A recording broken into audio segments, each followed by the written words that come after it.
Welcome back to Prodigy Talk. I'm Rob Lawrence and we're here at the American Ambulance Association conference in Las Vegas, and I'm talking to Justin Back. A few of you may know that Justin is the president of Acadian Ambulance, has been there 10 years today at the time of recording. Like me, Justin is not from the US, he's actually an Aussie, and so give us your backstory. Yeah, thanks Rob. 10 years today in EMS, 11 years in America. Like you, served in the military. I was an officer in the Australian Army for about 8 years, and then about 5 years in the offshore oil and gas industry, and then stepped into EMS a decade ago, and I took over my current role about 2.5 years ago. So how many folk are in Acadian? What's the span of control there? It's a great story of a company. 52 years young and growing and learning. We're about 5,000 strong in the whole group. Within Acadian Ambulance itself, being air, ground, the National EMS Academy and the communication centres, we have a medical task force of 3,500, and again, a learning and growing organisation. Pretty unique thing about the organisation, it is an ESOP, it's employee owned, which really permeates our culture and sort of drives a lot of the ways in which we do things. But yeah, really enjoyed being here at the AAA, and it was great to present with you earlier. So let's talk about leadership. And so what's your philosophy and your approach towards being a leader?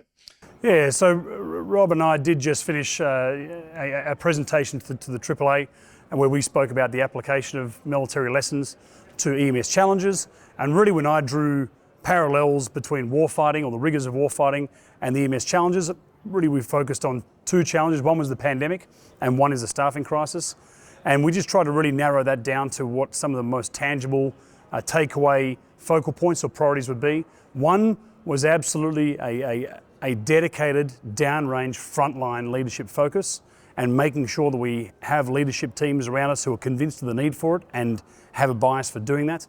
And the second one is, once you've got that leadership core in place, having a very, very decentralised command structure and empowering them to make decisions and take risks. So this is a loaded question, and I know what you're going to say, but are you office-based, or do you get out and about on the ground? Very much out and about.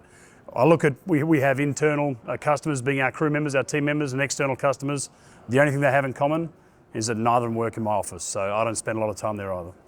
So we talked about in our session about how we took our military training and our experience and applied it to EMS. And of course, I went to great pains to say that it's not just the sort of automaton TikTok level. It's about being a cerebral thinking person that can therefore analyse, assess, apply and lead.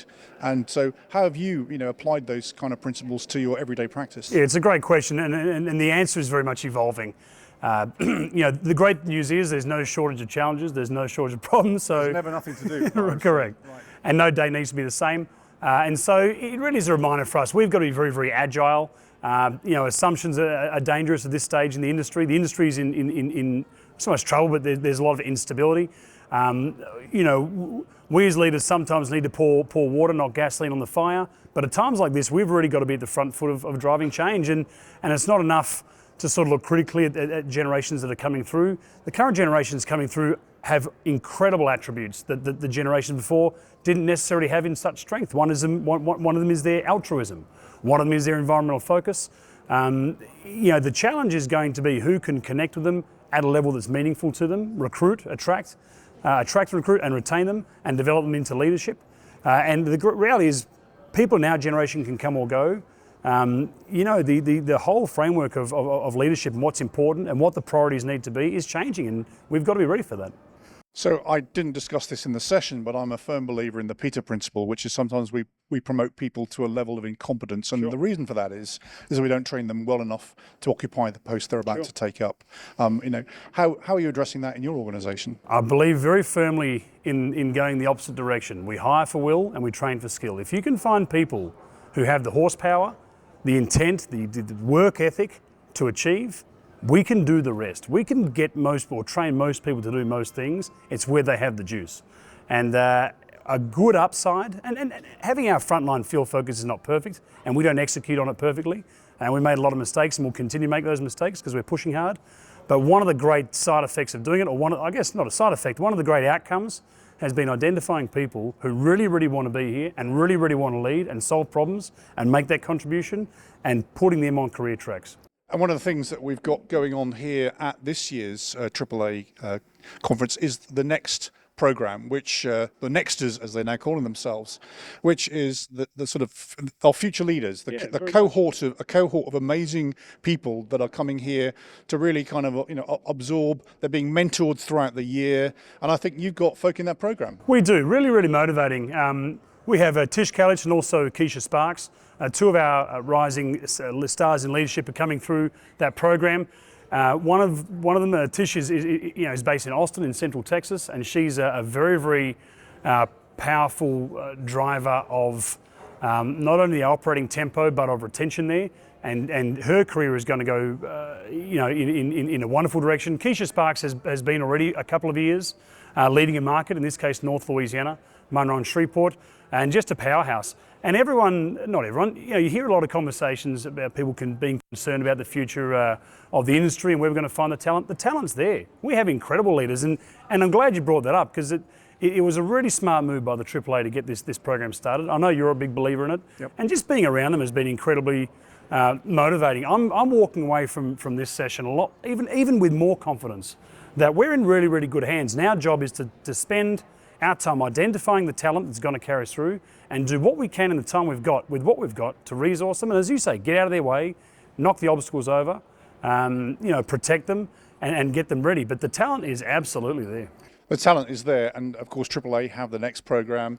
NAMT have the Lighthouse Leadership Program. They have very similar aims, and it's all about identifying our talent and providing mentorship. But you don't have to be in a national association program to be a mentor or to be a mentee, right? That's right. What we can do today is go down range and find the people who think they can. And as my father is famous for saying, and it's not his saying, but he loves it, I love it, if you think you can or you think you can't, you're probably right. And there are people out there who just need a conversation, a career conversation, a bit of guidance, ask some hard questions of, and people are ready to rise to the challenge.